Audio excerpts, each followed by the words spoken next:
Okay, so one of my resources I found is Desmos. Desmos is one of the 5 new technologies that I have found that will work perfectly for my mathematics class. I selected it because I can use it in my classroom as a visual for my students.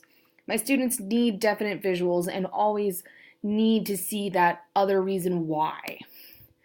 So we can start graphing immediately.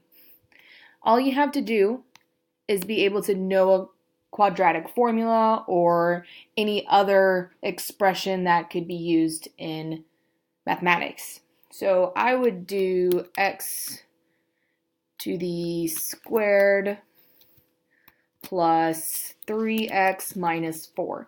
And as you can see exactly where your 2 points of your x-intercepts are at 1, 0, and negative 4, 0. It also allows you to see the vertex at negative 1.5, negative 6.25. It even shows you the y-intercept at 0, negative 4.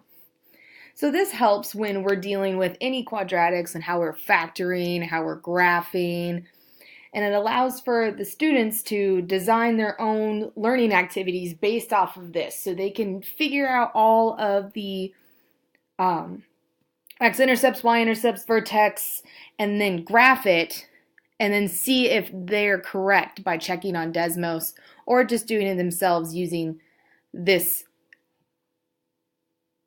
new technology. So again, another thing you can use it for is higher degree polynomials. So my Honors Math 3 kids are starting to get into higher degree polynomials, which means anything above x squared.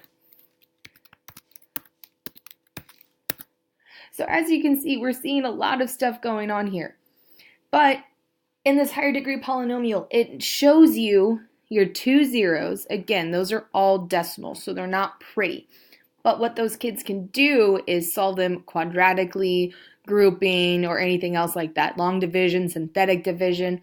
It allows them to get the exact answer and then check to see if they're close to that decimal.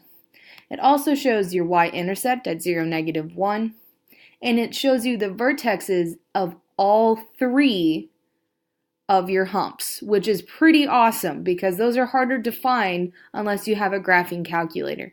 And it's showing you how to work with it in visuals, which helps my kids so much. So we want to make sure, again, that this is for student use. I use it to make sure that I'm correct, and when I'm teaching, I try to put it up, hopefully, for my students to visually see everything. And the IST standards that are used is I have 2 of them. We have Educator and the Designer, which is E5A, which means you're going to design authentic learning activities that align with content area standards and use digital tools and resources to maximize active and deep learning. One of my standards for my honors classes is higher degree polynomials.